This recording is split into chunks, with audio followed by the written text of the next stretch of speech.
buildings behind me were the headquarters for the World War II Office of Strategic Services. It was here that the first halting steps toward mind control began. So 10 years before Stanley Kubrick made The Shining, he made another film. It was a film about mind control called A Clockwork Orange. The Shining is one movie that has really been put through the ringer, and one thing that people really don't notice, that doesn't really make a lot of sense. All during the shoot, Kubrick is rewriting the movie. What we see here is Stanley Kubrick trying to encode a secret meaning into The Shining that he doesn't want anyone to know about. Kubrick has several references to Freemasonry in his films. There's a lady that walks past that has a bloody handprint on her ass. The Shining is Kubrick's 11th film, and there's 11s all through the film. 11 is a special number in occult theology. The Shining has been regarded as one of the greatest horror films ever made. But is it really a horror film? The Shining also is loaded with sexual innuendo. The family is isolated up at the Overlook, which is a perfect opportunity for some sort of CIA experimentation to go down up there. Using MK-Ultra methods, psychiatrically control assassins. Literally assassins. Experimental drugs, including LSD, were administered to human guinea pigs.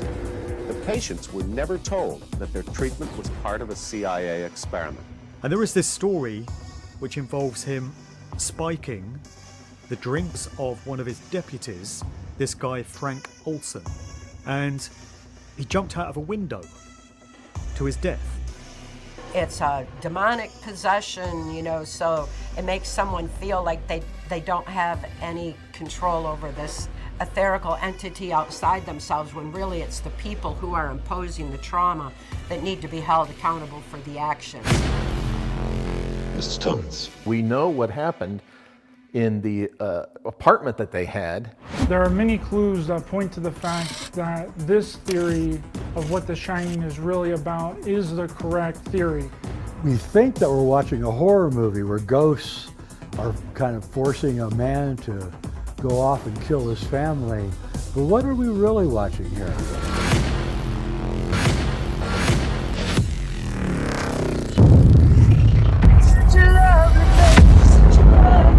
Welcome to the Hotel California. Wendy, I'm home.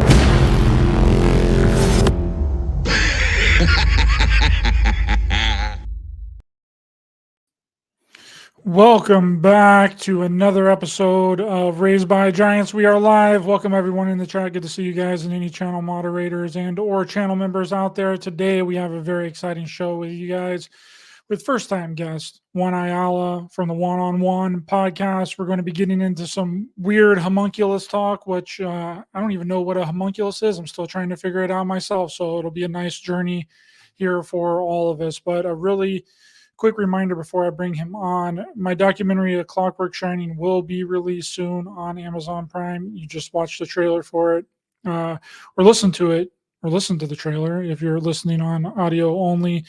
People, I guess, don't really know, or maybe they do know, but they don't like listening to audio only podcasts. But the show here, the one that you're listening to right now, is on all podcast platforms and has always been on all podcast platforms since the inception of this show. So Apple Podcasts, Spotify, Amazon, literally everywhere, which is a really big deal. So if you guys could go over there and follow or subscribe on any and all podcast platforms, the show will always be uploaded over there. If you don't have time to watch, you can always just listen. That's what I normally do with any of the shows that I listen to. I just put on Spotify or Apple Podcasts and listen while I'm doing other things. And you can download them on there too for your listening pleasure later on or whenever you want to. So back to the documentary really quickly.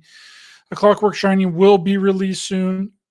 Keep putting in A Clockwork Shining into Amazon search bar. You won't see anything yet because it hasn't been released yet, but it will trigger the algorithms to push it out faster. It is currently in the Amazon queue to be released soon.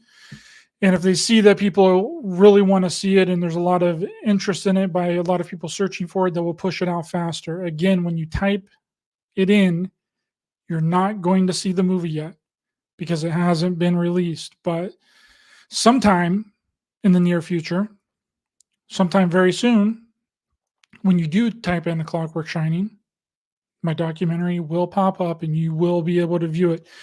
And I will keep everyone updated exactly when it does, exactly when it drops. I'm really excited about it. And it's just a waiting game from here on out at this point. But I really want you guys to see it as quickly as possible. And so go to Amazon, type in The Clockwork Shining, even if you've already done it a bunch of times, keep doing it. And thank you very much. So without further ado, we have with us this evening, first time guest host of the One-on-One podcast, here to get weird with us with some homunculus talk. Juan Ayala, welcome to the show. How's it going, brother? What's up, dude? Thank you for having me. I'm excited to be here. Yeah, man. It's good to have you on, brother. I mean, I was on your show. How long ago was that? 6-7 months ago? Was it that long ago?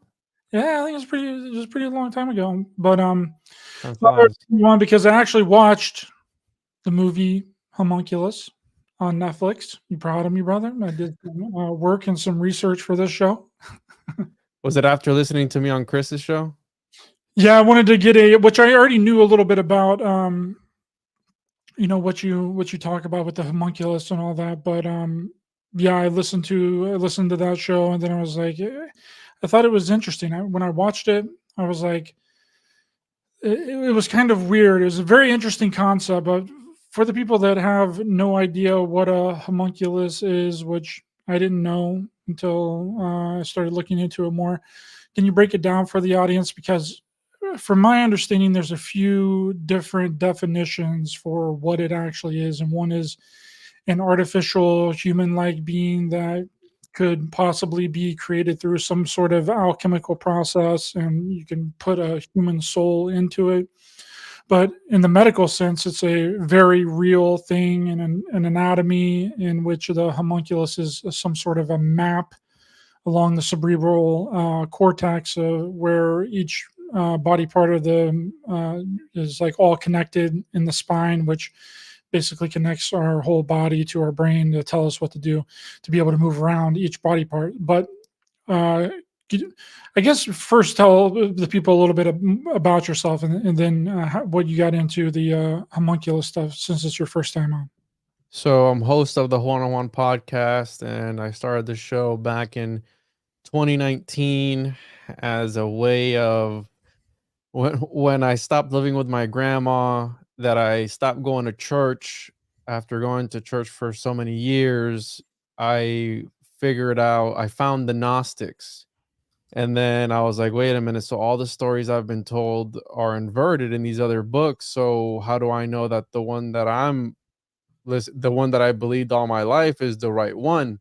And so that kind of sort of opened up a whole can of worms for me. And I've been going at it ever since. On my show, I mostly focus on the esoteric and the occult.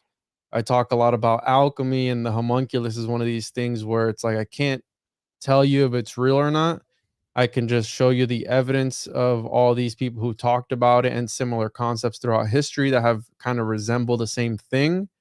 But the thing is that today in the 21st century, we have such thing. They're growing animals in artificial matrices. There is in vitro fertilization. They're talking about clones, artificial embryos, and the gray area with that.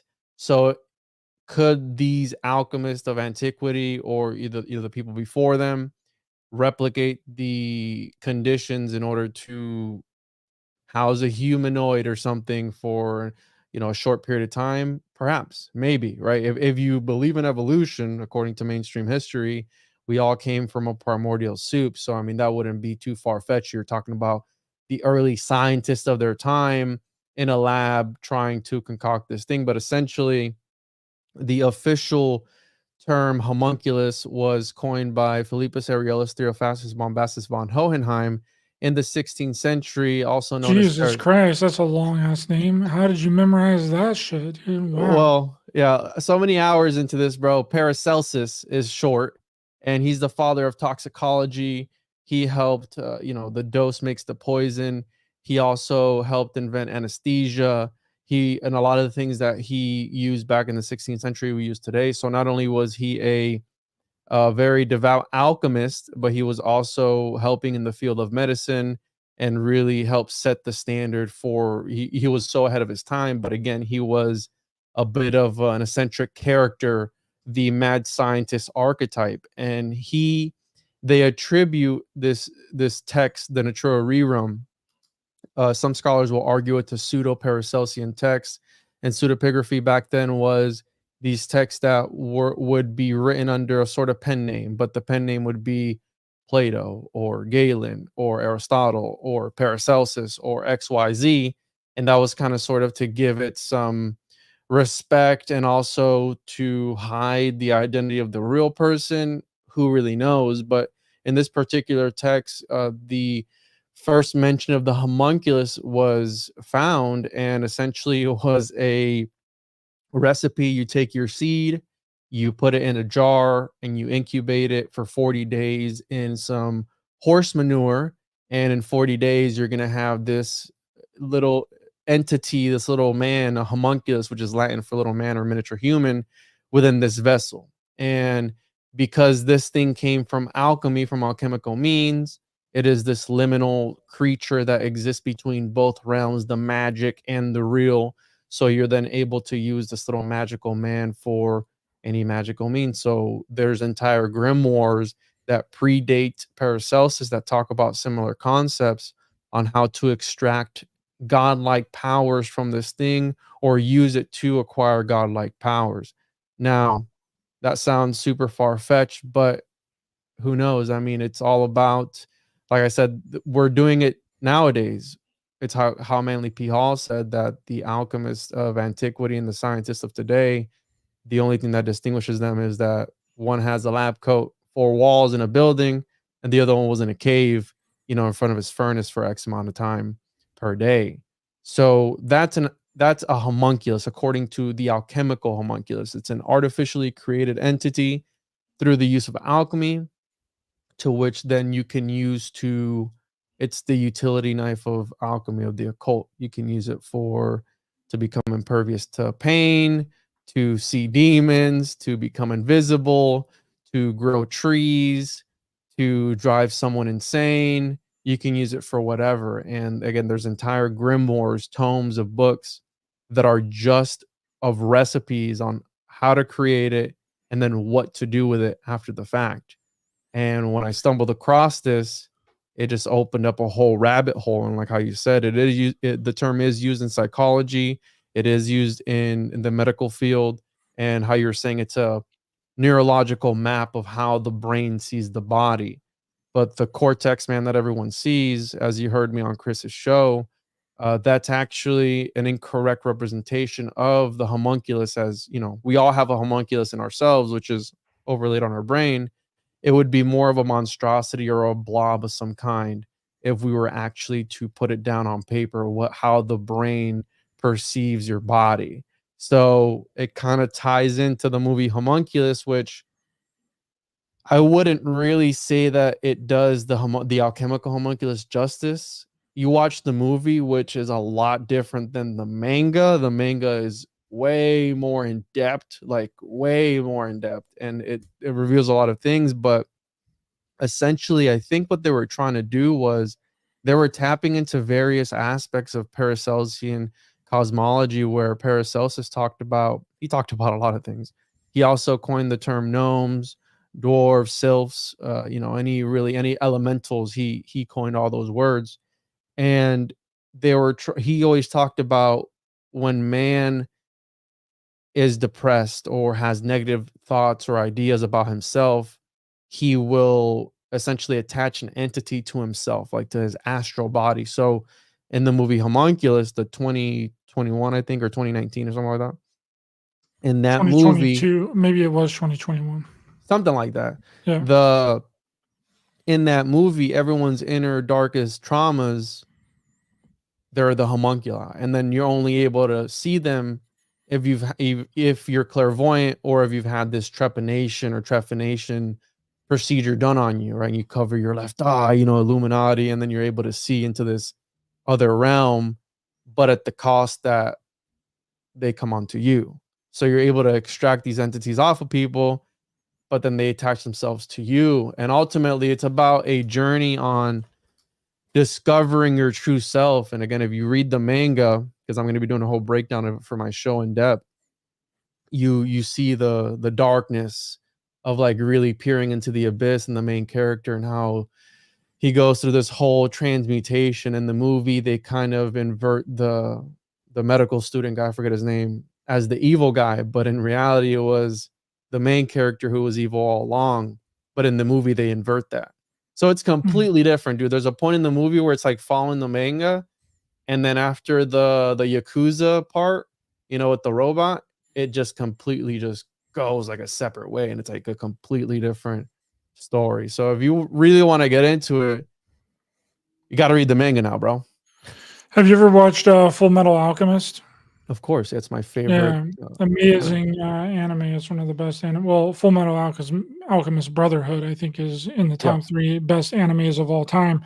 But that's what it kind of reminded me of, because you have like homunculuses, homunculi would be the proper term, and then you have like chimeras, and they did a lot of chimera stuff in Full Metal Alchemist. Now, when you think of like, because we know that a lot of religious text and a lot of ancient text are filled with allegories and metaphors and things that don't actually mean what you think that they actually mean. They're not face value.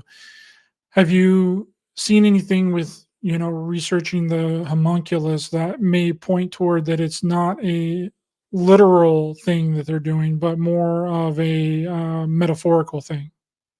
Absolutely. And that's the thing when it comes to a lot of these ancient occult texts, where to the initiated they mean one thing, and to the uninitiated they mean something completely different. My problem with the whole alchemical thing, which it was a secret society, it was a secret group that was trying to withhold this information from the masses, is the imagery that they use. And the problem with, let's say that I read it and I'm seeing all this grotesque stuff, and it gets really wild, bro. Like, it gets wild. Like, try and find the biggest dog phallus you could find and beat a cow carcass with it. Like, that's a very vivid image. Now, could that be used as a mnemonic device to remember something else, like an actual ingredient? Absolutely. The idea of the homunculus as a mnemonic device, as a sort of mind palace, I love that idea, because the weirder, when you do the mind palace technique, right, the art of memory, the weirder the imagery, the more you retain it. Okay, so it could have absolutely been encoded in this imagery. The problem is that the guys who aren't initiated, who are reading these texts, they're going to take it for face value, and they're going to do exactly what these guys are doing.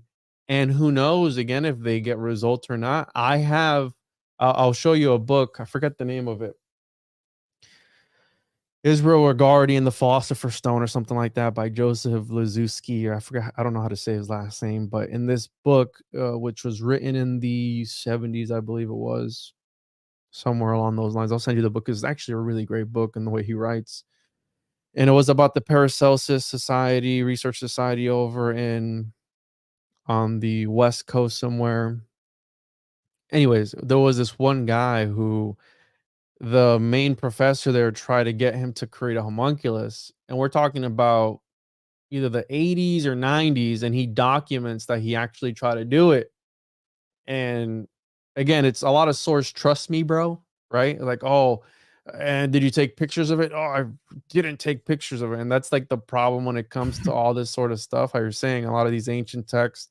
Did you, bro? We're still arguing about whether Jesus Christ existed or not.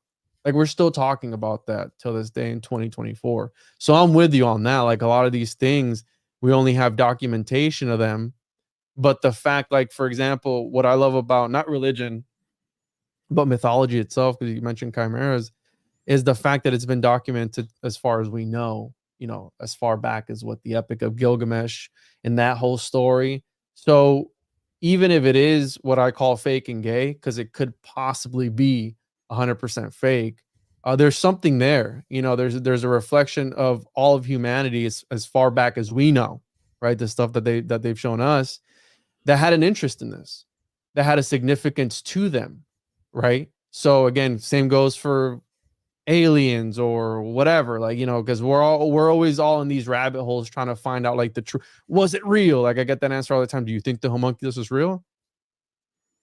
Are they cloning animals and growing them in artificial matrices today?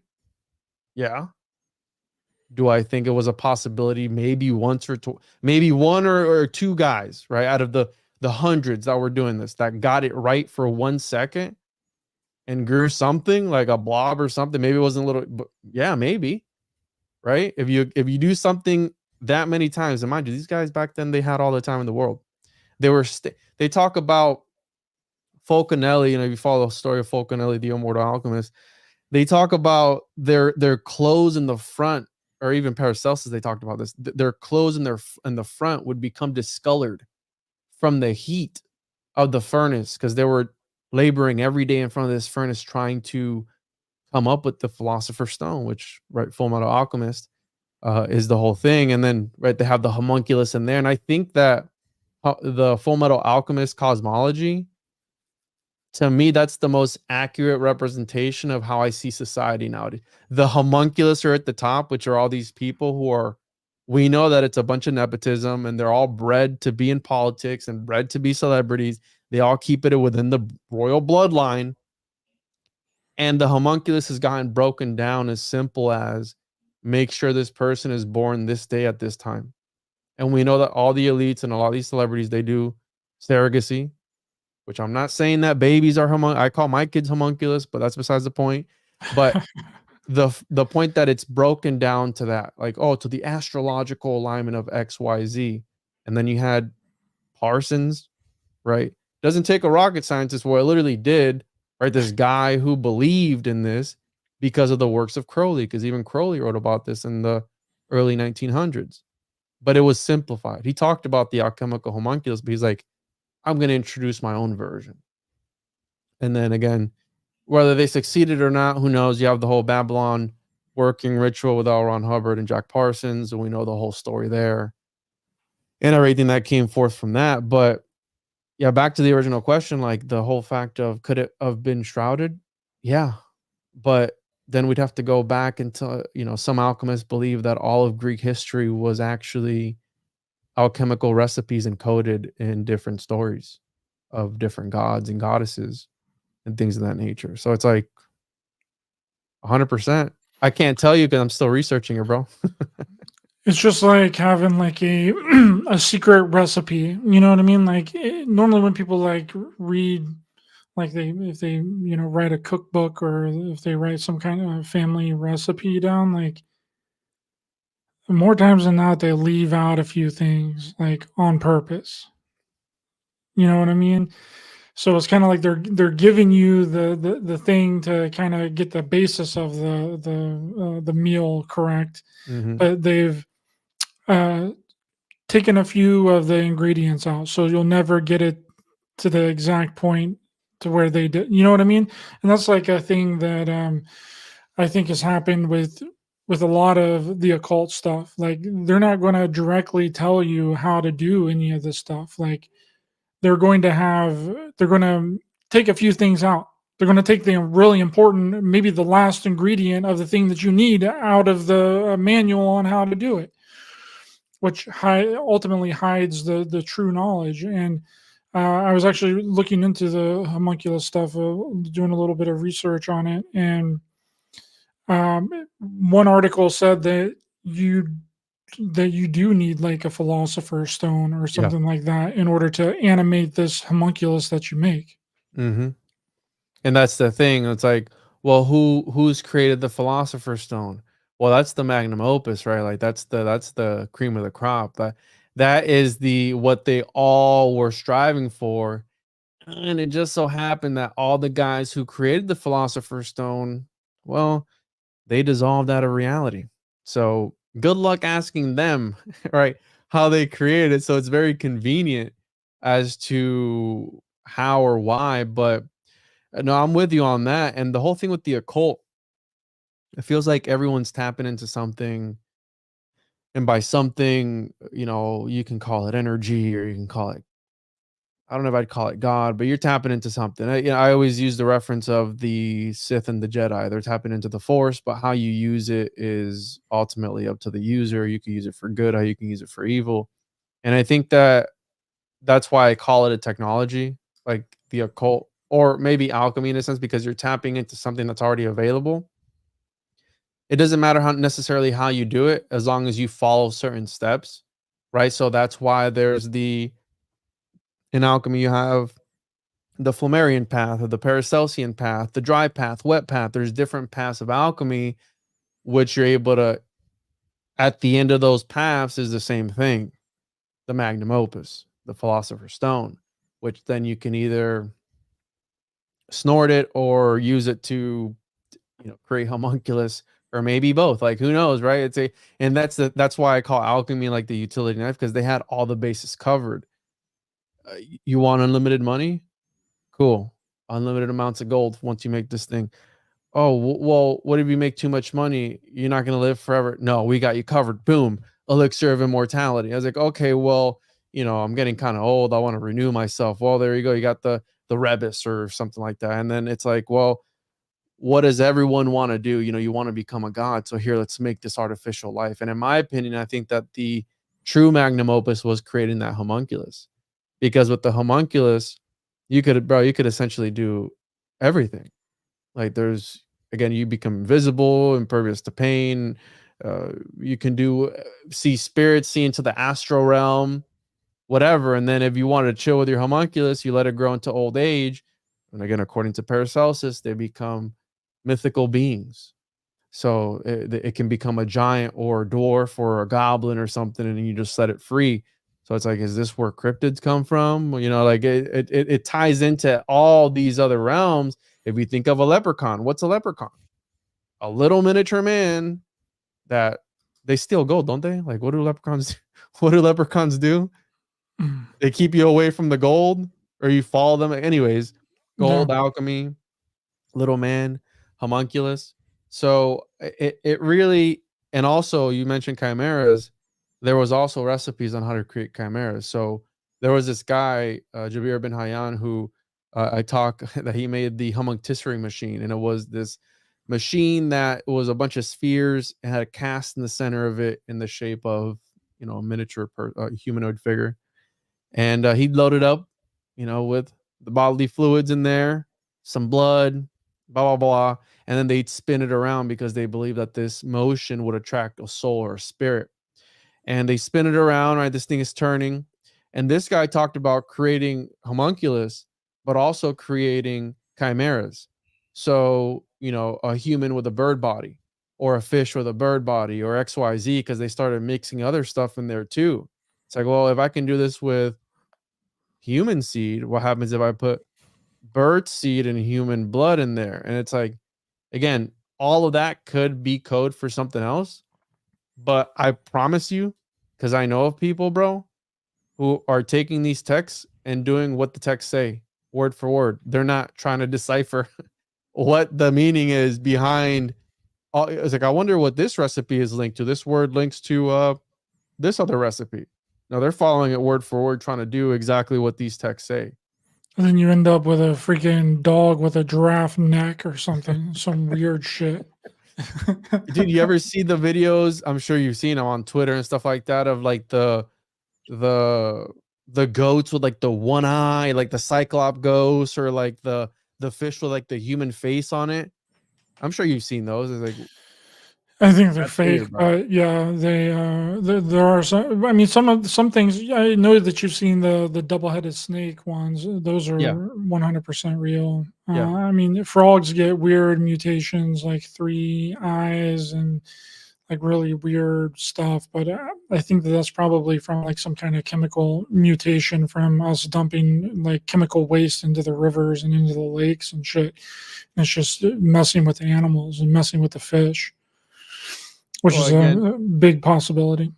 which is alchemy, bro. I mean, it's bro, you're dumping that's what these guys were doing back then. They were messing around with chemicals, trying to find the right reaction for whatever they were trying to do. And again, there's hundreds of accounts of this, and that's what really draws me to alchemy, where it's not only is it multidimensional, but it has all these. You can focus on alchemy and be like, okay, well, the guy who invented porcelain, right, was trying to actually create the Philosopher's Stone, and he accidentally created a multi-billion or trillion-dollar industry from his interest in alchemy, right? So it's like this guy trying to do an alchemical woo-woo thing actually created something useful. Now that's a bad example, but point being, like the guy, Leibniz, the father of the binary code, he was also going around Europe trying to collect stories of transmutations. He was super interested in that. And Isaac Newton, right? Isaac Newton. And again, that's if you follow what the mainstream history says about these guys. How many are made up? I don't know. I don't really focus on any of that, because once you start looking at things in that lens, it's all fake and it's all gay, and you can't believe anything, because it's like you get what I'm saying? Like, what is Yeah. it, black pilling, where it's like, oh no, none of this matters. Well, you gotta have a base for something, and then you can slowly start turning the rocks over as you go. Was Isaac Newton fake and gay? Maybe. But point being, whoever Isaac Newton was interested in alchemy, was interested in the Temple of Solomon, was interested in the apocalypse. And there's all these documents. And he even questioned chronology too. He was looking at chronology as well and was like, hey, these times aren't adding up. Now, I'm on board with a lot of things have been manipulated, because you and I were talking about like remembering dreams. Well, try to remember yesterday and the waking state.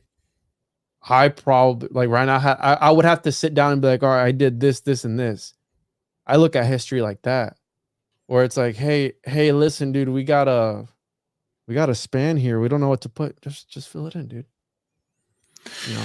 Well, I mean, that makes sense, but I think that with people in their like regular everyday lives, they're so complacent with their reality that it's difficult for them to remember the simplest of things and what they actually did. They only tend to remember really dramatic things, like when something goes wrong, or when something, or the opposite end of the spectrum, when something makes them really happy, they'll remember that. But it's something that is like an everyday type of event. I can remember what I did yesterday, but the day before that starts getting a little bit blurry. You know what I mean? Like, I'm like, oh, well, I think that I did this. I think that I did that, Yeah. So I understand what you're saying. And they definitely filled in a bunch of gaps. But you're right in saying that it's a very dangerous ideology to have, which it has just engulfed this community, is what you're talking about, this black pill thing, which I just call nihilism. Mm-hmm. That's what it is. And people are so nihilistic to the point that it's going to cause way more problems than actually believing in something.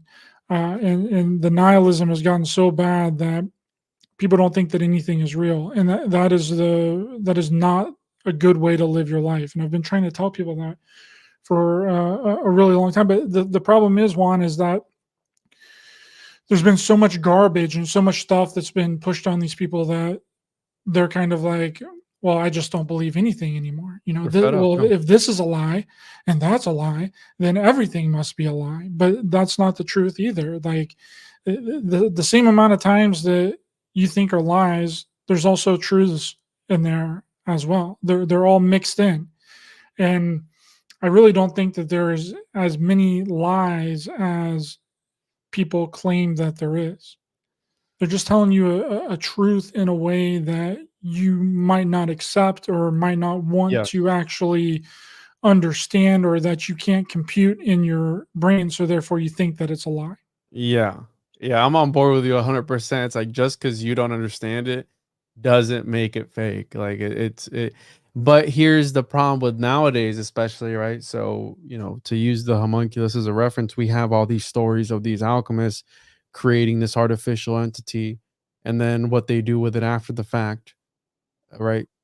We have the product, right? The effect, and then we all start to wonder about the cause.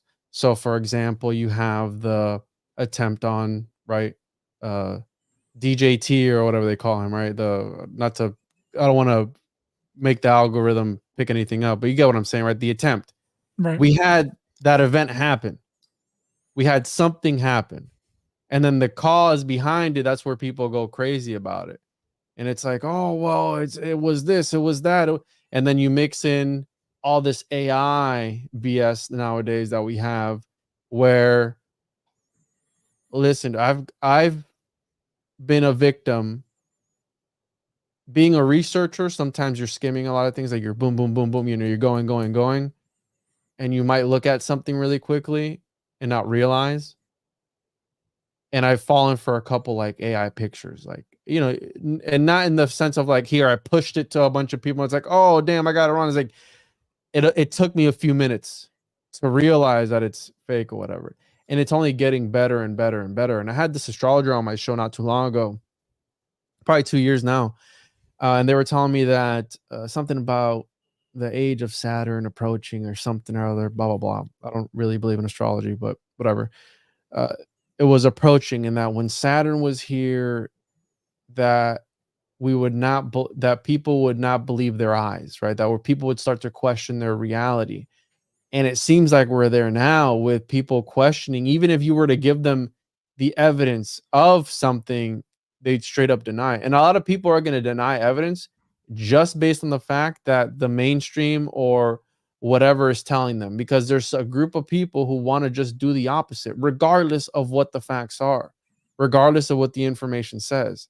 That's just how some people are wired, bro. And like, there's no getting around that. Some people are, if they said the world, if NASA started to say the world was flat, they'd say it's round, because all the other planets are round. It's like they want to go against whatever the mainstream is to really stick it to them, to really show them that they're rebellious and that they can think for themselves, right? That's absolutely correct. That is 100% correct. And those types of people, but the thing is like, what is the root cause of that? Why did we develop this type of like what you said, like people wanting to go against whatever it is that is being pushed out? And eventually, that's what I meant by eventually the everyone thinking that everything is fake and staged and is all a part of a grand plan, a grand stage of they're It's all a actors. ritual. It's a ritual. It's an Illuminati ritual. Yeah. You see the 33 Yeah. the checkerboard floor. But eventually that's going to get to the point where it's going to swing the opposite direction. Yeah. And this is what I've been trying to because right now is an amazing time to be alive. I freaking love it. I think it's great. But the alternative media and the conspiracy community and what people are calling the truther community has now become the mainstream media. They've switched. It's bled over so bad, but they're not right either. That's the other problem. They are also wrong. And we're just getting a bunch of nonsense. And then it's exactly like I just made a post on Facebook earlier about this. If you go against what the mainstream media says, you're an alternative person. But then if you go against what the alternative media people are saying, then you're like outcasted. You don't belong to anybody. You're just on an island all on your own, and you get attacked and criticized and ridiculed. But what happens, Juan, when the mainstream media is the alternative community? Do we swing back the opposite way? Yeah. Like, I don't understand the end game. I don't understand what these people actually want. And what it seems like they want is they want some sort, I'm not going to say the full word, but some sort of NWO, because that's the only way that things are going to change. Like, if you stop believing in the presidency, if you stop believing in any form of governance, the only other option for you is some form of NWO. That's it. And that's what you're going to get. And it's just like mind blowing, dude. Like if you go against what the alternative community says, then you're no better than a mainstream normie. I've gotten called a normie, a disinformationalist, a misinformationalist, Fed, right? a Fed. fed all the time, just for common sense and critical thinking and saying what other people are too afraid to say, especially within the community. And it's unbelievable, dude. That's why I don't call it a community. I call it a space, and the space is a little retarded, because what ends up happening is you have the space, and then you have a bunch of reality tunnels shooting out from that one thing, right? And then if you're in a certain reality tunnel and you don't start to echo back what they're saying, right? This echo chamber, then that's when you're the Fed. But as long you're all right, bro. Did the Illuminati make you choke on your drink? Yeah, bro, they got me, dude. I'm out, dog. Bent, burnt, Yeah. crispy. The Anna, thanks so three-letter much for agency. becoming a Ryder Ranger channel member. Appreciate you a lot and helping your support of the Ryder's show. fighting for his life right now. They're trying to take me out. Help. So you get what I'm saying? Like, once you start not echoing back what they're saying, like I went on this show the other day, and it was because I'm in Florida, right? I've been a Floridian pretty much all my life. I was born in Puerto Rico, moved over here when I was 7 or 8 years old. I've been through my fair share of hurricanes, right? And hurricanes are in the ancient cosmology of the Taino people, which is the indigenous people of Puerto Rico and the Caribbean and all that. They knew hurricanes spin. During the time of the indigenous people, did they think that the Illuminati sent these hurricanes hurling towards them? Who was sending them then 1,000 years ago, right? And like now, I went on this podcast that we're doing about the hurricane, and everything is a conspiracy. And I go, well, sometimes things just line up the way they are, because life, reality, in my opinion, is mystical, is mythical. It's amazing. So when things line up, they just line up sometimes, right? And I said, for 1 second, I'm just asking a question for 1 second. What if? Because this group likes to talk about how they create hurricanes, right? And they're manipulating the weather and all this. But you don't believe in global warming. So is global warming real? I mean, they've been saying the exact thing that is happening now. They've been saying it for the last 50 years, that storms are going to get bigger and they're going to get stronger. And then this XYZ. I live in Florida, bro. You know what I'm saying? I live in the state that gets hit the most with hurricanes. So I know a little bit about it. And it's like, I got so cooked, bro. And there was 1,000 people watching that day. And the comments just went berserk, bro. Just pop.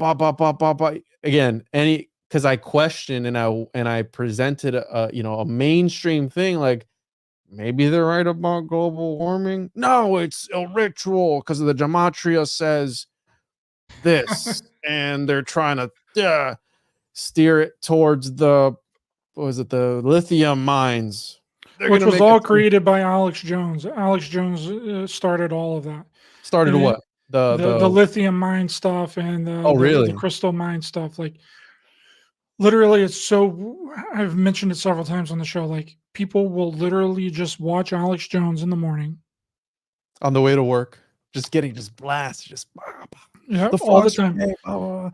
But Alex Jones does this thing now where he doesn't like outright say things, right? He'll be like, the hurricane is going to be a 5.0 hurricane, and it's one of the biggest hurricanes that we've ever seen on the face of the planet. And then he'll bring out documents and be like, they also have patents for weather modification. He doesn't he has the people that are listening to him put 2 and 2 together. He doesn't outright say that this is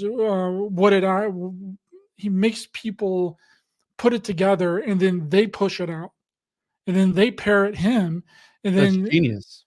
It is genius. I mean, but that's the way that he does it, and that's the way he's done it since the Sandy Hook nonsense, because he got in trouble for coming out and outright saying Oh. all this stuff. So he switched it up.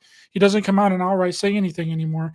He lets people put 2 and 2 together, so that way he has plausible deniability, and he can say, "Oh, I didn't say that. Yeah. All these other people said that. All my listeners and all my people on X started saying." It goes all back this to stuff. what we were talking about, though, dude. Where, oh, you think that this text is encoded? Yeah, probably. But then those guys, those people you're talking about, the regular people who hear it and go, wait, all I have to do is just follow these instructions, and I could have a sourdough homunculus, right? Build a bear, build a homunculus, right? Like, I'm gonna start that store, but instead of build a bear, it's gonna build a homunculus. It's gonna be an alchemical lab, bro. I'm just gonna be making homunculus for people. But those same people that are taking whatever he's saying and interpret it their own way, those are the same guys, right? It's like it's the same concept where they're taking information, they're processing it how they will, even if it wasn't meant to say that. Now, obviously, with Alex Jones, it's a little bit of a different thing because, and this is what I call these, mimetic magicians. These are guys that know, right? So when you take a meme, right, and to me, this is the actual warfare, what they're using now. It can be a cult or not, but whatever. You take a piece of information, which is a meme, and a meme, and not a meme by like the square pictures, that too, that also works, but a meme is the smallest form of information, right? And you take that meme and you inject it into the society, right? You're injecting it to create what culture. So these guys, they're literally taking, like, look at the whole Alex Jones is a walking talking meme, dude. I mean, how many, like the whole frogs thing, or you mentioned the frogs, that's a meme. His whole when he was on Rogan, that was a meme. And it's like these guys are the true magicians where they're able to shift culture, people, and have entire zeitgeist, of information be just washed over people, all because he gets in front of a mic and he's a character, dude. He's a homunculus, bro. Like, there's Alex Jones, the character, the homunculus, and there's Alex Jones. And the guy he's on the radio, in my opinion, or this personality he puts out, that's the homunculus. And that's who does his dirty work. And that's who I call mimetic magicians. Now, if you want to take that in the occult sense or not, you can if you want, because I also think that there is some occult connotations there as far as the manipulation of attention. We know that attention now is a very hot commodity, and they've figured out a way to maximize that attention of people. That's why people, there's a lot of majority of people who don't listen to long format content, right? And I even find myself too, if I want to learn about something and I YouTube it and I go, I want to learn about XYZ, for example, Elden Ring lore, let's use something dumb, right? Like, I want to learn about the lore of Elden Ring. I'm not going to sit through this 12-hour video. Let me click this other one that sums it all up in a minute. And that's all society on TikTok, Twitter, and all these different places where they're so fried, bro. Like, they're so fried because they want short little snippets of quick little information that gets into the consciousness of people, and then people go out and spread it and not check to see if it was real or not. And then that's how all the images that you were talking about, the AI generated images, that's how they all get shared around. And Yes. I've even seen commercials, dude, just straight up commercials for really big companies, because I have Hulu with ads. Dude, I hate the streaming services with ads, bro. It's so freaking bad. But Hulu without ads is ridiculously expensive. It's like Right, it's like $18.99. Yeah. Yeah, it's stupid. But Hulu is the worst with ads because they do it so frequently. But and they do so many of them in a row, and you can't skip them. It's not like YouTube. You can't skip the ads on Hulu. Okay, it's like a minute and a freaking half, sometimes 3 minutes of ads back to back. But I've seen AI, just straight up AI generated ads, but it's so similar and really close to what looks like reality. And that's the other thing that I try and tell people about. I'm like, listen, we're just now getting this type of AI technology given to the public. We know that they've had this for a really, really long time. 100%. Who knows how much of our music that's come out in the past 30 years has been all AI generated? Who knows how much commercials and movies and TV shows have had AI special effects in them? Well, did you see I'm sorry to cut you off, the Netflix documentary? It was a true crime documentary where they used AI pictures of the girl in the documentary, and people were like, and I saw the documentary, and I was going to talk about it on the show, and then I looked up like the documentary, and it was like Netflix caught putting in AI, and then they showed the pictures of which I again, and sometimes these documentaries they just flash the picture, boom, and then it's out. So they had it in the article, and you could tell like the fingers were all like merged together and all messed up, and like the eyeballs weren't right, like the pupil wasn't right. It was due to a straight up AI, and they used it in this Netflix documentary, bro. And they're the top of the Netflix. The number one streaming service is Netflix, and here they are producing this documentary and putting in AI generated pictures in it. So how far back does it go? Right? Like it's definitely wow. goes really far back. It's unbelievable. And then another thing with the community, I don't want to harp on this too much. I do want to get back to the homunculus talk because I've just talked about it. I've exhausted it to its end. But another thing about the community is that they like to move on from something so quickly, right? Like the weather modification and the hurricane thing was like huge for a week, and now it's not anywhere. It's just gone, right? And there's Because really nature no does what nature does, and exactly. sometimes there's So, hurricanes, sometimes not. but you would think if something is real and you actually believe in it, you're not gonna stop talking about it. But it's exactly like the mainstream news. Like they'll pop up one story, and then the next minute it's another story. It's just a longer version of what the mainstream media does in the alternative community. And thank you, Hala. Appreciate that. It means a lot to me. Because I get so much shit so often. So thank you for that amazing comment. But it's like people don't want to go back and actually check any of the stuff. Like, I just found this article today here. I'm going to bring it up really quickly. Like, because they're saying all of the, like it was about lithium and all that, which I said in the very beginning that North Carolina is not the largest lithium deposits in the United States. Why would they do that? It doesn't make any sense. And it turns out it's not, because the USGS just finds enough lithium to meet the annual demand 9 times over. Okay. And it's not in North Carolina.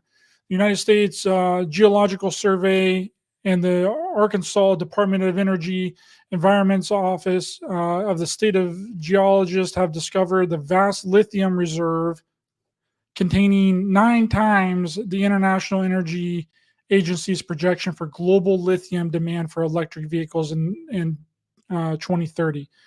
A relic of an ancient sea that left an extensive and Porous. porous and permeable limestone geologic and Smackover Formation extends under the parts of Arkansas, Louisiana, Texas, Alabama, Mississippi, and Florida, and could contain between 5 and 19 million tons of lithium reserves. So there you go. Well, Why would they need to take out a small freaking town, or what wasn't small, but why would they need to manufacture a hurricane to wipe out southern North Carolina to get lithium deposits whenever there's more lithium in Arkansas, Louisiana, Texas, Alabama, Mississippi, and Florida? And they just found it. 5 to 19 million tons of lithium reserves. They're using the homunculus to create these hurricanes to take Florida out, bro. Don't you know? They want to make the 15-minute cities, man.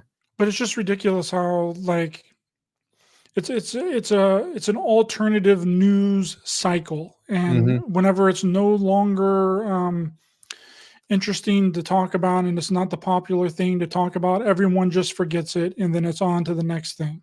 Yeah, no, it's very convenient, and like I said, it's that attention span moves on to the next thing. I guess that the HAARP machine was running on the low setting these last 2 storms that showed up, because they just veered right off to the right. I think that they knew that we were on to them, so they went ahead and veered them away and didn't come over towards Florida. So no, that was the psychic remote viewers that steered that made the hurricane not as destructive and took it from a Cat 5 to a Cat. yeah, What did it end up at? 3.5 or a 3 or something 3. like that? Yeah, 3. Ended up as a 3. But no, it's scary, dude. I mean, those storms are nothing to play with, and I remember seeing people boasting about, again, because you have these rebellious people. The government told me to evacuate, so I'm not gonna. And they're gonna have to take me out. It's like, bro, this is a dangerous thing, right? And what is nothing is real unless you can tie it to the homunculus. Yeah, that's right. Absolutely, nothing is real unless it's homunculus. Yes, 100%. But I thought the Homunculus movie was a really interesting movie, which was different. I normally don't like dubbed things. If it's in the actual language, I want to watch it in like the actual language. But I suffered through the dub for you so that we could talk about it. Now, one thing that we didn't really touch on yet, which is well, you mentioned it earlier, which is trepidation. Which the trepidation is a Trepanation, procedure. Trepanation, sorry. Trepanation is a procedure where holes are drilled into the person's head, and supposedly this increases the circulation of blood and helping to improve the like pressure inside the head, inside of one's skull. You know, bringing about a clairvoyance. They gain, you know, superpowers essentially like ESP and see entities and basically see this other dimension, this other world. And some have even said like controlling objects remotely and doing all kinds of wild stuff. Now, I had heard of this because I read a book by Jerry Marzinsky, which I've had Jerry on the show several times, but I didn't know that it was actually like it kind of started as a way to unlock certain spiritual abilities. I thought that it was originally started to like try and cure mental illness or schizophrenia or a multiple personality. Well, they didn't have multiple personality disorder back then, but like just, you know, I thought they were demons. Yeah. Yeah. So they would drill because there are practices back in the day where they would drill a hole into the skull of a human and then like try and disinfect it with, they would pour straight alcohol into the skull and all that. And that gets into kind of like lobotomy style procedures, and transorbital lobotomy is where they stick an ice pick through the tear duct of the eye and scramble the brain a little bit. That got replaced.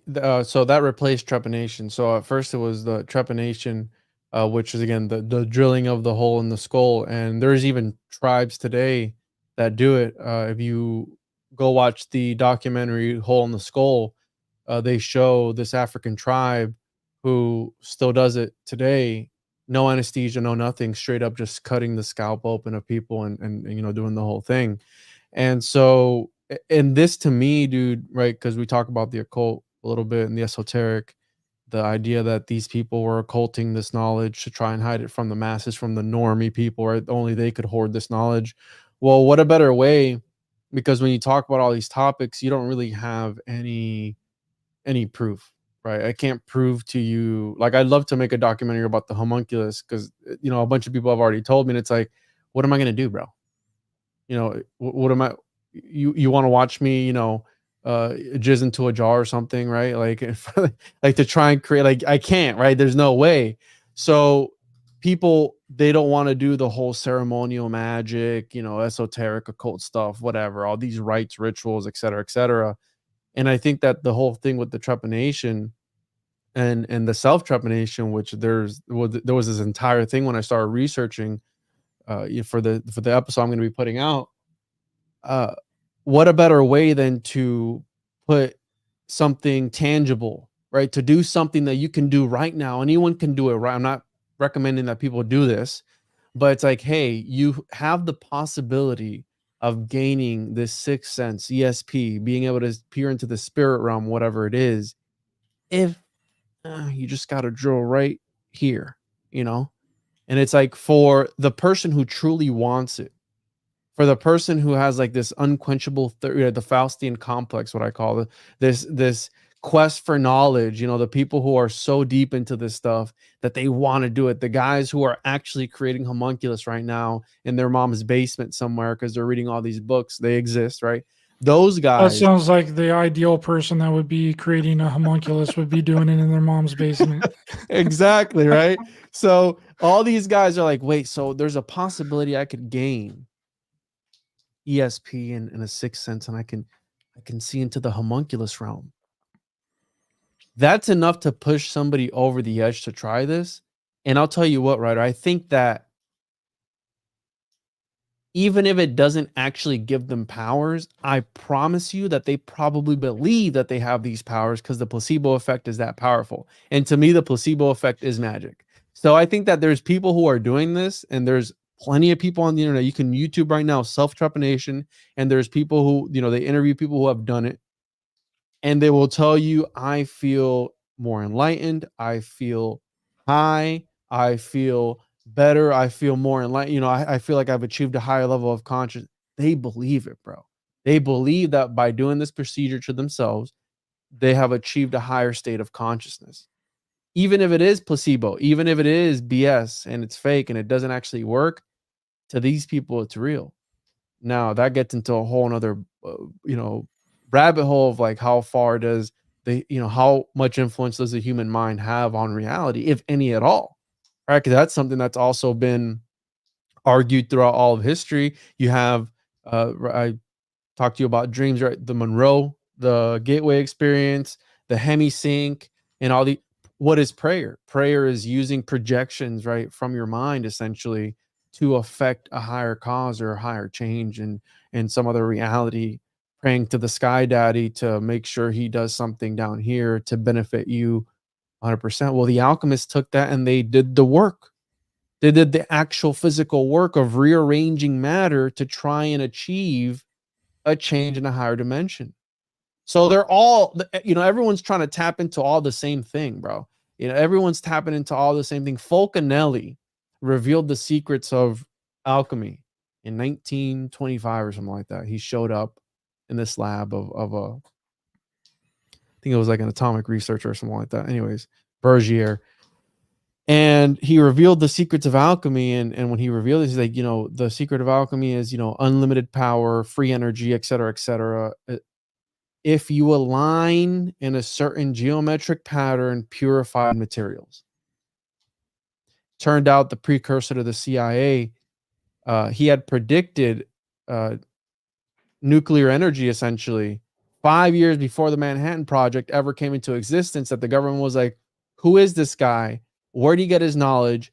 And we want to find him. So essentially the I think it was the OSS, they went looking for the immortal alchemist Fulcanelli, allegedly, because he had revealed the secrets of this nuclear, which was, again, I think it was iridium or something like that, put in a certain geometric pattern, highly purified materials to create this energy.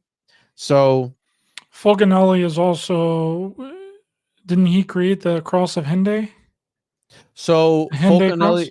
yeah, the mystery of the Great Cross of Henday, Jay Widener and Vincent Bridges, rest in peace, Vincent Bridges. They wrote that book, and allegedly he had deciphered this code on that Great Cross as to where to go for the next cataclysm that was going to go down. Now, I'd recommend anyone read the book, because I did an episode with Jay Dyer on my show, not Jay Dyer, I'm sorry, Jay Widener on my show about this book a while back, and it just goes so much in depth. But yeah, they talk about Fulcanelli in there, and he had done some work on that Great Cross and allegedly had deciphered some message as to where to go, and I think it points to some cave system in Peru or something along those lines. And I asked Jay, I said, so when you go to these caves, like, you're supposed to just hang out when you get there, or is it more like a portal? And he's like, yeah. He's like, you're on it, because of the way that the lava tubes and the energy and all, because we know that, again, Fulcanelli means little volcano, and the amount of energy that a volcano produces could hypothetically be enough to open up, what people call a portal. And who knows if it's to another realm or whatever you want to believe in, all that stuff, so yeah, Fulcanelli was the last greatest alchemist, and there's stories of him again, he did the magnum opus, so we can't ask him because he fizzled out of reality. But the first person to mention, check this little connection I found out one day. The first person to ever mention Fulcanelli in a note was the wife of the Bartholdi, who actually was the sculptor of the Statue of Liberty. And his family was the one that presented the Statue of Liberty to the United States. And I believe they owned the Suez Canal and a whole bunch of other stuff. But the first person ever to mention Fulcanelli, because he was in their circle, was the wife of the sculptor of the Statue of Liberty, which I found really interesting. Statue of Liberty is a man, bro. That is Oh. a freaking transgender dog. Yeah, bro. They're all of them. They're all, yeah. And The Rock is actually, he was a woman and he transitioned to a man. Yeah. But there's this other shit. We're scraping on the line here today. Yeah. We're tipping the thing. There's this. I don't know if you've read this. It's a. I know about it. Yeah, a little bit. The CIA declassified document that's called the Adam and Eve story. And I'm not going to be able to find it because it's so far down in here. But it basically describes like the cataclysm, the great floods, but it doesn't give you, and it talks about the, because you were mentioning the where to go with the cross of Henday and all that is going to give you a specific location to go to that you're going to be safe. But in this CIA declassified document, I'm not going to be able to find it. And I'm not going to, but if people want to look at this, just type in the Adam and Eve. Control F, bro. See if it'll pick it up. Control F and just search it. Yeah. So what this document basically says is when the big cataclysm happens and whenever it goes down, and if you are in the United States, the only safe place that you can go to possibly survive it is in Colorado, in the Colorado mountains, because they're the only peak of mountains that would be tall enough to withstand the amount of flooding. It's not the Rockies. It's close to I think it's like around Estes Park. Really? That area, yeah. So what are your thoughts on the whole, right? Because there is a connection with eschatology and alchemy, which Jay and Vincent Bridges talk about it in that book, The Mystery of the Great Cross of Henday. I think it's And the End of Times or something like that. The concept of the apocalypse, because a lot of people, that seems to be people have what I call like a fetish for the end times, right? The apocalypse and the coming of the death of civilization. You got movies like 2012, or one that I watched before the hurricane actually hit was A Day After Tomorrow. Movies like that. Where that's one of my favorite disaster movies, dude. I love that movie. It's a great movie, but what do you think about that? Because there's a whole group of people that, in my opinion, want the world to end. They want some huge cataclysm to hit, and some people would say like, oh, that's what the Georgia Stones are for, and that's why they took them out, and blah blah blah, like all this other stuff. But alchemy ties directly into that, because some people talk about alchemy, and you can relate this to maybe the atomic bomb or something, and I think that lithium is used for atomic bombs, if I'm not mistaken. But the concept of alchemy involves the destruction of one reality to birth a new one. So that's why you have some paintings of alchemy that show, taking a planet and stuffing it into a vessel and breaking it down, taking the sun and the moon and stuffing into that vessel too, and just, mixing it up and destroying them, breaking them apart, for the putrefaction phase, and then renewing it. And some people talk about the book of Genesis. There was an entire group of alchemists that actually did commentaries on the book of Genesis, because they believe that there was a person named King James in the chat, because they believe that, shout out to King James, they believe that the book of Genesis revealed the secrets on how to create what Carl Jung talked about, Annunus Mundus, or the Philosopher's Stone, or a new reality, or a new world. What are your thoughts on like the whole fetish of like the wanting the world to end, and is this next president the Antichrist, and blah blah blah, and I got a fear boner, Yeah, there's definitely something to that, that they want people to romanticize the end of the world Yeah. through some kind of disaster, whether that's, a zombie apocalypse, some huge natural disaster, some kind of aliens coming down and destroying stuff. They definitely want that romanticizing to go on. And I think that that feeds into a lot of the nihilism that I was talking about earlier. Like, let's just destroy all this and let's just, oh, I can't wait for the apocalypse and end of the no, bro, you're not going to survive, dude. Nobody's going to survive, and you don't want to survive. That's the thing. They think that it's going to be fun, that they're just going to be out there Yeah. all of a sudden going to become scavengers. Right. Like, bro, you know how hard that is to survive through? Like that's the movies make it look like a cakewalk and make it look fun because you got Dwayne the Rock Johnson out there and doing all he's looking all buff and shit and badass and helping people and saving people. Like that's another complex that has really gone on in movies is the underdog and the hero complex. Everyone wants to root for the hero in movies and in TV shows and or root for the underdog to beat the system. V for The hero's Vendetta. journey. V for Vendetta is a very really good example of that, which is one of my favorite movies. But people want to romanticize that in a fictional sense, but in real life they do not. They do the opposite of that. And it's so weird and it's so strange. I never understood it when it comes down to being a really good person in real life and like doing the right thing and like helping people. And I'm not saying people don't. I know that there are people that do, but I've experienced it, in my own life. And I can't say that I haven't. I've done it where I've seen opportunities where I could like help somebody, but it's inconvenient to me, so I just don't do it. Mm. You know what I mean? But we've created this society of people that they only want to root for the good guy when when it's fictional, but in real life they don't want to do it, and it's so unbelievable to me.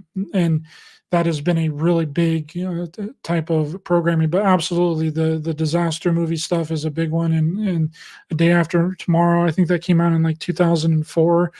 From Yeah, a long time ago. the first time that I watched it, I was like, man, this is a great movie. And I watched it recently. I watched it probably around a year ago, and it still holds up. It's still got good effects. Still really good movie. But again, I think it's because of the aspect that there's people that need to be saved and people that need to be helped within the movie.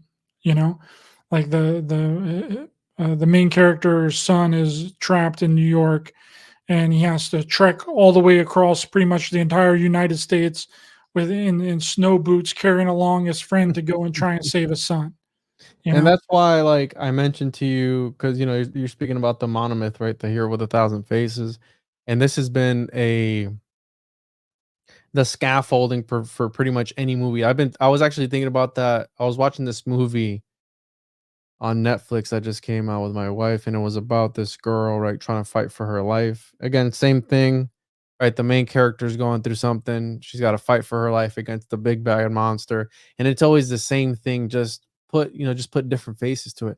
And I want to make a movie, dude, where the hero dies, and that's it. And there's not like, oh, he gets resurrected like Jon Snow. Like, no, he's gone, and the bad guy won. That's it.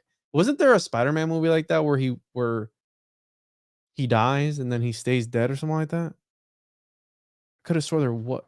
I don't think that's Spider-Man. They wouldn't do a Spider-Man like that. They normally always bring anything that has to do with Marvel. They even bring those characters back. I mean, shoot, they even did that with Wolverine, dude. Logan was the perfect ending to Wolverine and the X-Men, and then they brought him back with Wolverine and Deadpool, or Deadpool and Wolverine is the correct title. But yeah, those types of there's been a few movies that that the Well, the Cadu Lake. Have you watched Cadu Lake yet? How do you spell that? Cadu Lake. Caddolake. Cadu Lake. 2024. Yeah, it just came out. It's on HBO. Okay. It's pretty much like that, where I don't want to Oh, spoil it for people, but don't spoil. I'll watch it tonight. oh, dude, you gotta, bro, you're gonna be like, it's one of the, well, not like mind blown. You're just, it's a movie. It's unlike other movies to where everything isn't given away to you in the exposition of the movie. Like you actually have to watch the movie to understand what's going on. And it's one of the best M. Night Shyamalan movies that's been Oh wow. put out in a really long. He didn't actually direct it; someone else directed, but he produced it. And Produced, yeah. I really, Shamalama really Ding Dong enjoyed is it. what I call him. Me too, Shamalama Ding Dong, good old Shamalama Ding Dong. Yeah, but that's a really good movie where it's sort of like what we're talking about, where the type of movie that you said that you wanted to make. Again, don't want to spoil it for people that haven't seen it, but it's supposed to be like as soon as I watched it, dude, I thought about it until like I went to sleep, until I figured it out in my mind. Like I wasn't able to go to sleep. I was like, I want to figure this shit out. It just And, came out too, 10/10/24. So it came out a couple weeks ago. I'll check that one out tonight. Yeah, it's a really good movie. So when it comes to like the procedure of drilling the hole in the person's head, I do want to talk a little bit more about the actual movie Homunculus on Netflix, because I think it's worth people checking out. And I really like the idea of after when this procedure is done, he's basically able to see people's homunculi, and what the movie kind of equated it to was that these homunculi are created based off of people's traumas, right? That's kind of how it's explained in the movie. And they kind of their homunculi takes on the version of them, the way that they see themselves. Am I correct in saying that? Yeah, and again, the manga gets way more in depth when it comes to that, but it's essentially again that bottling up of the trauma inside makes this shell around the actual person. And again, you see this in the manga a lot more because he turns into like the ultimate psychologist.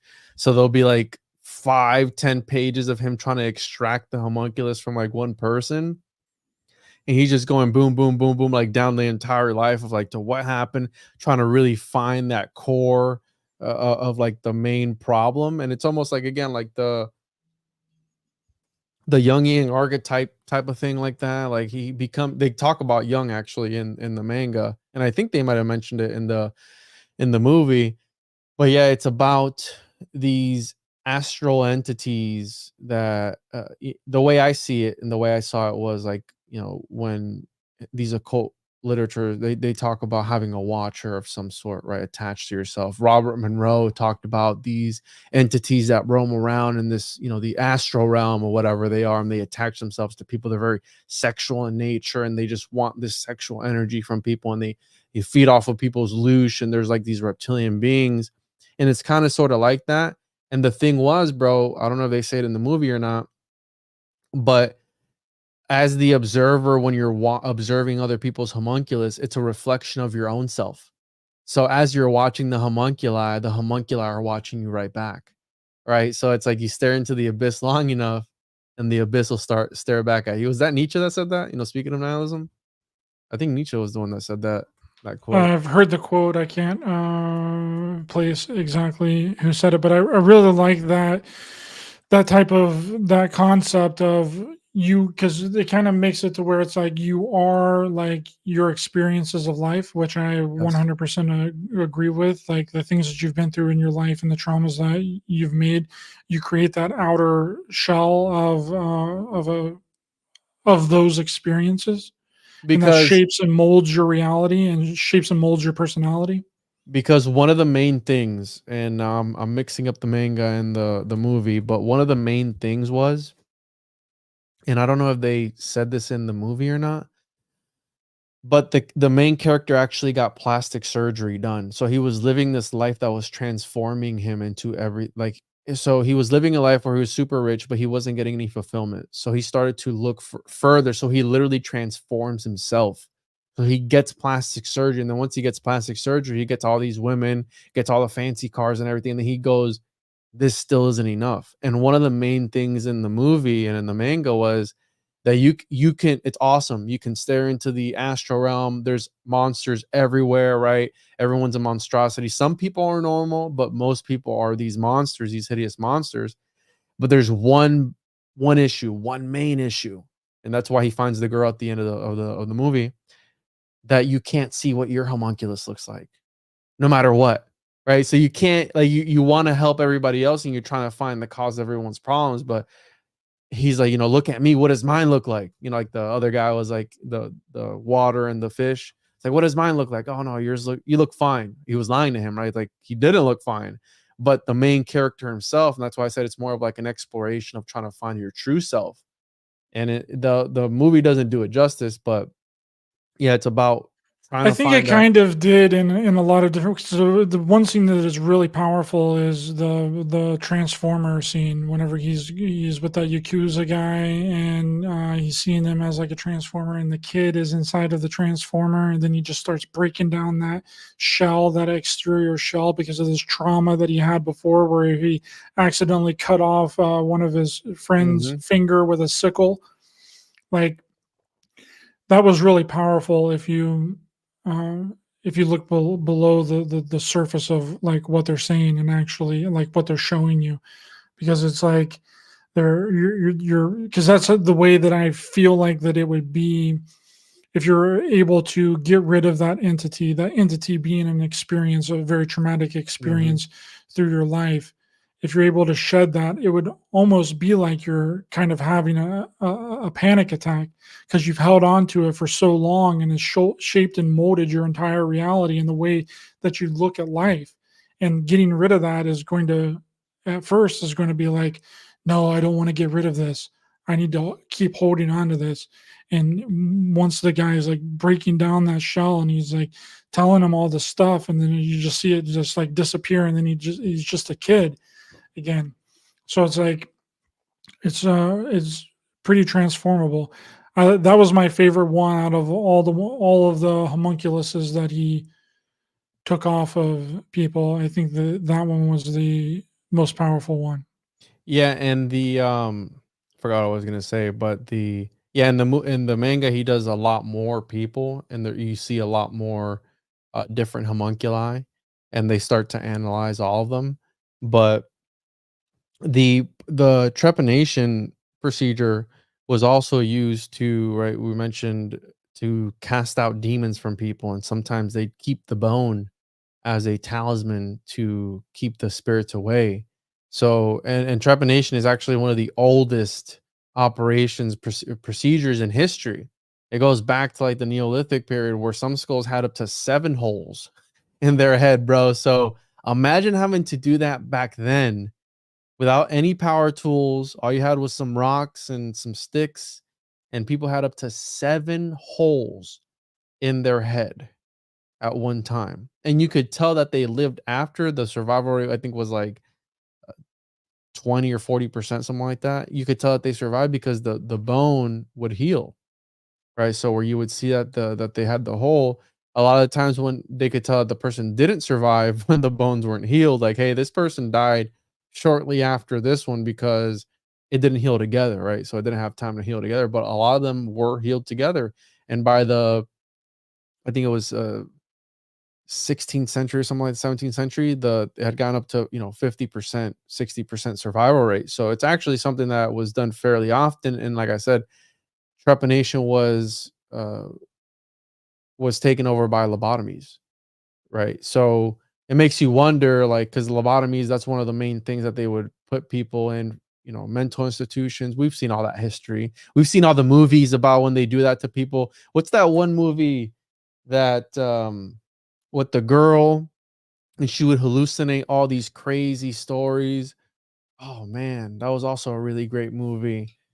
I gotta find the name of it now. It was like Kick Ass or something like that. Sucker Punch, I think it was. Yeah, Sucker Punch. There we go. Zack Snyder, right?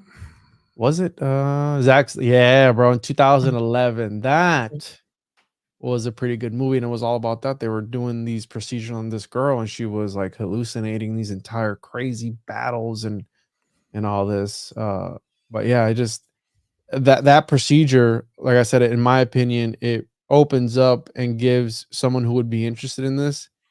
How I said, you open up this grimoire. It's like, oh, how to create a homunculus. Oh, well, I don't know if I could gather all these materials. What do some of these mean? But then there's this other thing. Just drill a hole in your head, bro, and you know, it'll rush more blood to your brain, and you'll gain superpowers. You could read people's minds, and it's like, But the thing is how do they know? How would they even know that that would be possible to do back then?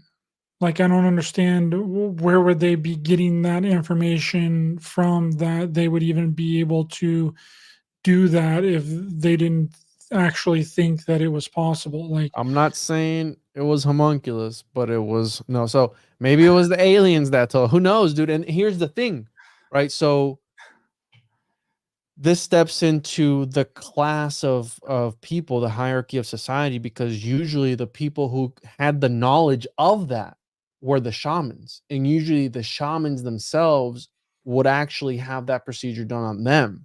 So they were trepanated, or they had trepanation done to them, and they were the holders of that knowledge. So it goes back again to a secret society or the initiated, that only those people carried the knowledge of how to do it, when to do it. All they had everything. And it makes you wonder, because the shaman class throughout all of history has always been seen as this liminal person in the tribe, where they can deal with the spirits and the entities and the magic, but then they can also interact in the regular, right, with the people. And they're the one that you go to heal yourself. They're the ones that you go to if you feel like you have a demon in you. And if the dude was already trepanated and he got his knowledge from, I've had shamans or I haven't had shamans, but I've been told by friends of mine who have done ayahuasca in the Brazilian rainforest somewhere. They're like, hey, when you ask these shamans who gave them the knowledge of like the ingredients or something, they go, the plants told us.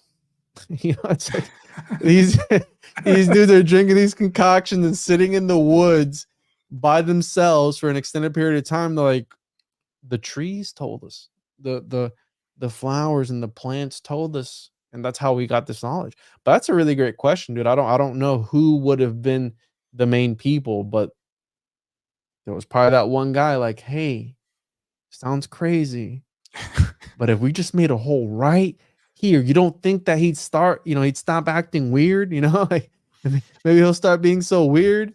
Just drill it right here, see what happens. that's a really strange thing. And then what about people that already have these some form of abilities that didn't have to have a hole drilled into their skull? Well, What's going on with those people? There is and that's a question I asked, because there is a large amount of people, I don't know how many exactly, who's when a baby is born, they have the opening in the skull, right? It's allegedly to give the brain is growing so rapidly that it can't keep up with the growth of the actual baby's body. So, nature's nature, and their skull is open till they're a year or two old. But for some people, it doesn't shut, right? It doesn't go away. Do you know any people who have clairvoyance or a sixth sense or anything that you could ask, like, hey, did your skull ever come together? Like, like, did the hole ever go away? I don't think that they would actually know, but I have ran into people that claim to have be clairvoyant or see things, and a few of them I kind of believe, if still, but from what they say, it's kind of like, maybe, Yeah, I don't know. I'm on the same boat as you, dude. It's like, source, just trust me, dude. Like, what? Yeah, just trust me. I can see the spirits. They're talking to me right now.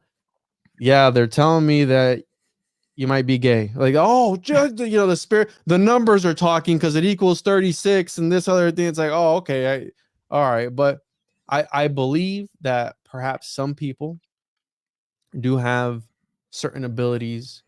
Maybe perhaps again, what I don't think I've ever met trying to think if I've ever met like a psychic or anything. Does a person who does tarot count as a psychic? Like they feel the energy of the cards and stuff like that? No, I don't think. Not in my personal opinion. I don't think that a tarot card reader is a psychic. Maybe in some cases they could be considered intuitive, but I think everyone's Yeah. intuitive, right? Everyone Yeah. has like feelings.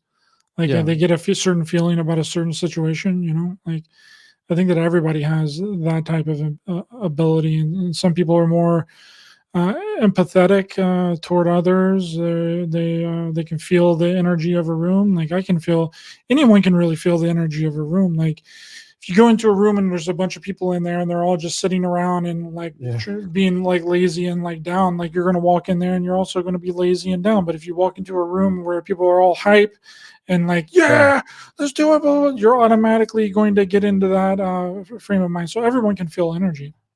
Yeah, no, I agree with you. And I don't know if you've ever read Gustave Le Bon, The Psychology of the Crowd. And he is the guy, he's the father of crowd psychology. And he talked about that, about this. He called it the, not a parasite, he called it the, anyways, he had a word for the contagion, that when people get together in a group, the group itself becomes its own entity. And there's something about that, right? Like that we can all agree on that. When you are at a party and everyone's hype, you're going to be hype. Or you're at a concert or whatever it is, you're going to be hype. Everyone's going to be going. And it's like, now That's why churches work. That's why churches work. That's why concerts work. That's why football stadiums work. But what is that energy though, right? Or like, is it something, or is it all just placebo, or is it the homunculus, or is it the, like, what is it? I'm going to tell you, like, I went to see Creed and Three Doors Down and Finger 11, right? And Three Doors Down has become okay. I like a lot of some butt rock. I'll give me some butt rock in there, okay. But I also like metal and things like that. But I just really wanted to see Creed because I really like Creed. And I didn't think the Three Doors Down was going to be there. I thought it was going to be Daltrey and like somebody else, Switchfoot or whatever. But Three Doors Down replaced them on the tour. And me and my girlfriend, we went, and in the middle of the show, Three Doors Down, like kind of stopped the show, and he started like basically preaching. They kind of became like a semi like Christian band, right?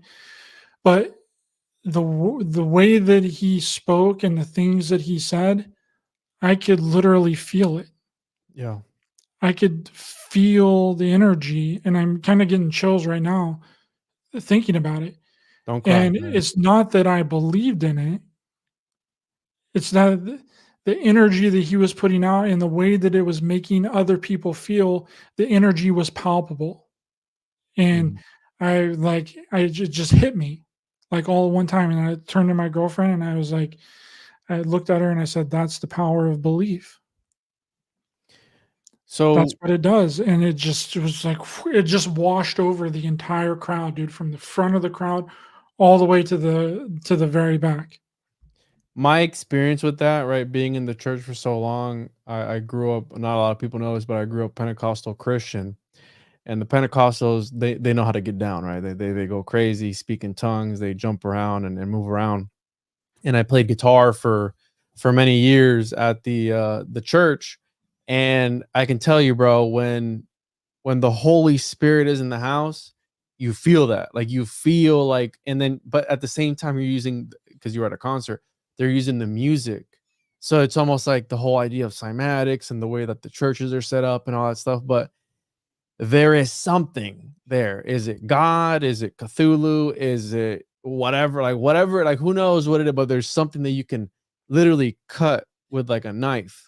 You know, that's what it felt like, dude. Yeah. Once they start to just really rile people up and get into like the worship mode, like where it's just like boom, boom, boom, boom. I tell you, bro, I've felt that before on numerous occasions. So I can tell you, as far as like, you know, if they call it the Holy Spirit and somebody else calls it whatever, the spaghetti alien monster or something, I felt whatever was in the house that day. If it was the manipulation of subtle energy or what, but yeah, I get what you're saying, because I've been in like a religious setting where where they're conjuring this up and they're making it just swirl around the room, and people faint and stuff like that.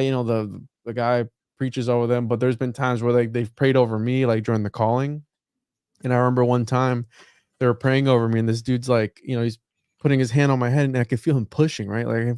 But I'm pushing back. So we're just like having like a fight of like him pushing me. And then he just moves on to the next guy. I was like, this guy's not feeling the spirit today, or he just moves on. So it's like, how many people are being influenced of like, oh, this dude's pushing me back, let me just fall back, right? And I've seen a lot of people fall back and there was nobody behind them to catch them, and they hit the ground. Like, that's pretty dangerous. So I don't know, it's like a placebo sort of thing where they're being influenced or what, but I've felt whatever energy has been around the church, I felt it firsthand. So that's why I asked you, like, what is it? Because I still don't know what it is, but I know it's there.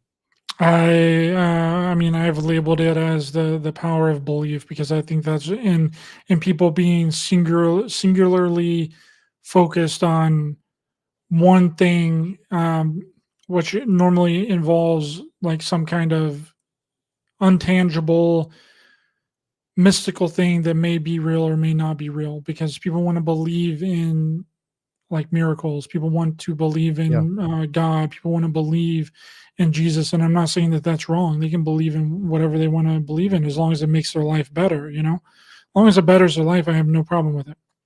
Yeah, no, that's the same thing I say. That's what I think that it is. I think it's an egregoric belief system that has been created by humans. When enough people believe in something, it becomes real.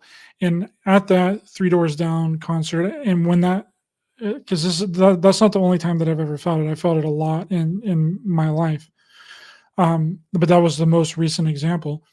I realized when it washed over the entire crowd that people can get entrapped by this. They can get ensnared by this. Like, they can almost get addicted to this in a way. That just proves that they're a part of the Illuminati, bro. You were just part of an Illuminati ritual by I going didn't to even that know concert. I did. Yeah. You got influenced, bro. I got influenced. They got So me. you're gonna have to trepanate to get the spirits out. I'm now a fed, dude. And now, yeah. Hold on, I got you, bro. I got you here. Give me 1 second. Illuminati confirmed. There you go, but you've been confirmed as an Illuminati fed at the is it three doors? Is it 3 doors down? I think I've ever 3 doors down. But hey, dude, I mean, that's the whole thing with these people, where anyone in power, anyone with influence is automatically fake and gay, or they're homunculus, or whatever it is. Now, and this is what I've always said.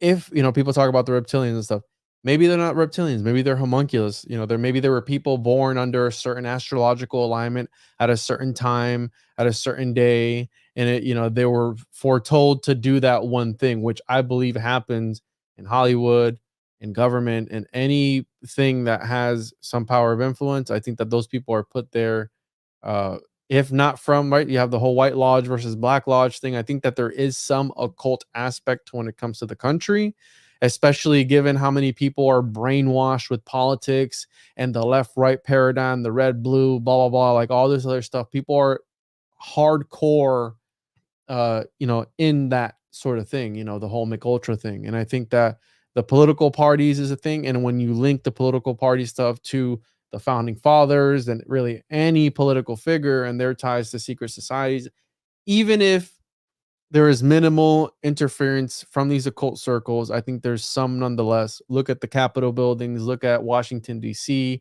and all the iconography and everything that they use, there. I mean, we talked about the Great Cross of Henday. Well, why is Washington laid out the way it is? Why do they need an obelisk? What's the point of an obelisk? Right? It's like, why all this weird symbolism on what are all these sigils on our money and all these different things like that? It's weird. Right? It's bizarre, even if it doesn't mean anything. You get what I'm saying? Like, to me, I always think that I'm between the two lines. Like, I don't have enough proof, but like I said, we have the effect, and we're trying to find out the cause of like anything really that happens nowadays. And that's where you get the conspiracies. Like, oh, they were all Illuminati. They were all Rosicrucians. They were all XYZ, right? And you just go crazy down that rabbit hole. Point is that we have this stuff. What does it mean? I don't know. I think that if I was in the position that a lot of people believe that there's this group of people that are behind the scenes and controlling all of humanity, and they're all doing I would put stuff in there just to troll people, right?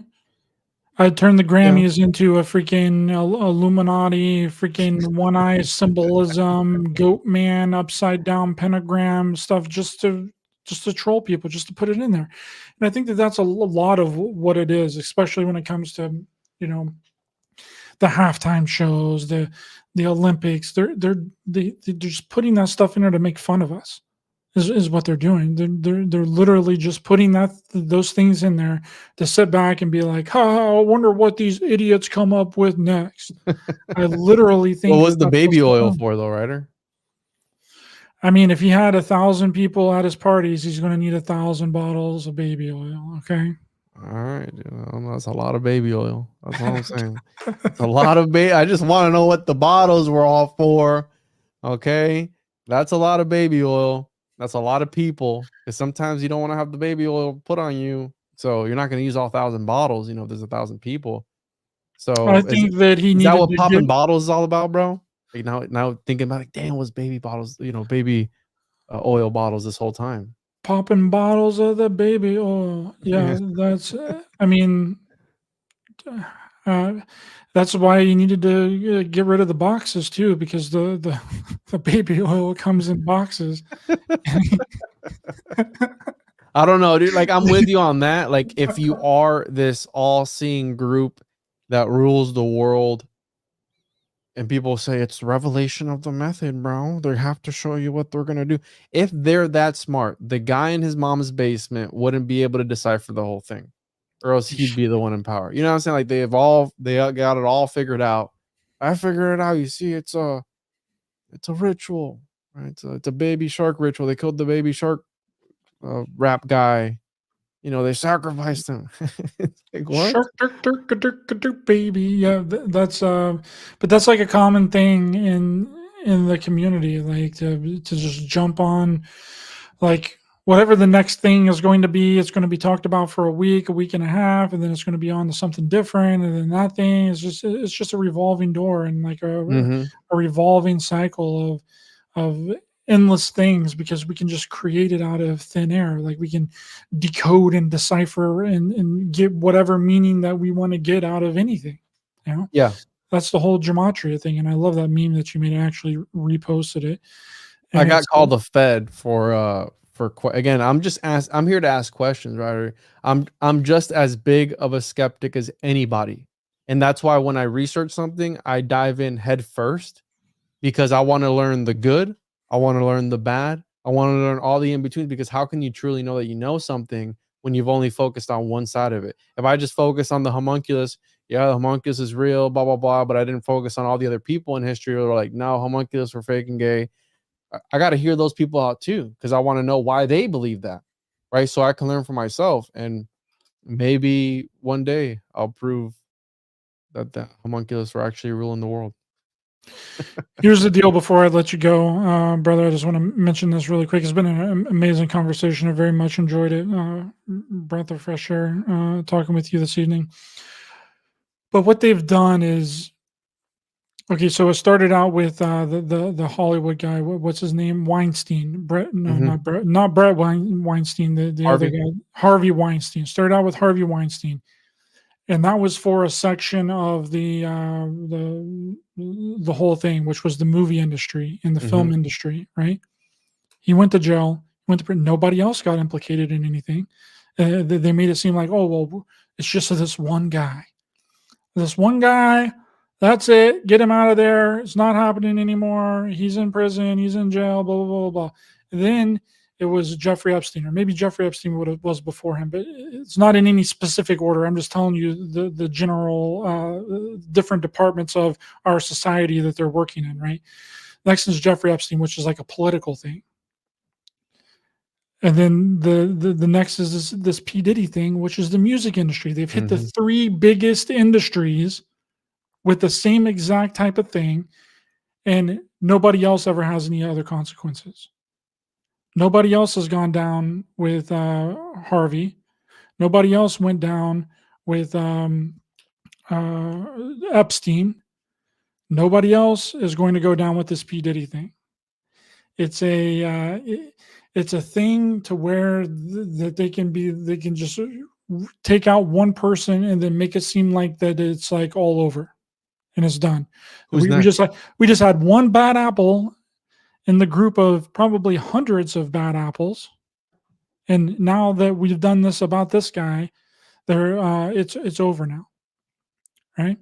And that's the way that it's gone, and nobody else is going to go down with this Diddy thing. It's just my personal opinion, and it's just a big nothing burger, and he's the only one that's going to serve any kind of time, and nobody else is going to have any problems. When I guarantee you, he wasn't the only one doing this. It's improbable, and it's probably impossible that he was the only one doing it, but nobody else is going to go down. But finish up if you have any ending thoughts about anything that we've talked about or what I just talked about, and we're going to wrap it up. No, I mean, I enjoyed this conversation, dude. Like I said, I'm as big of a skeptic as anybody else. That's why I look into any topic that I look into, because I've been there to where I've had ideas and things shoved down my throat, and it feels like this whole space now is just turning into what we've all been fighting, and it's now the truthers are shoving their ideologies down your throat, and if you don't agree with them, you get called a Fed or you get called whatever. And that's why I posted those memes, because I had a bunch of people like, how dare you? The gematria said 36, so therefore the Illuminati sent this from their foreskin, right? It's like, dude, listen, bro, I don't, whatever, who cares, right? But I'm just speaking my truth, and I enjoyed this conversation, bro. Thank you for having me on.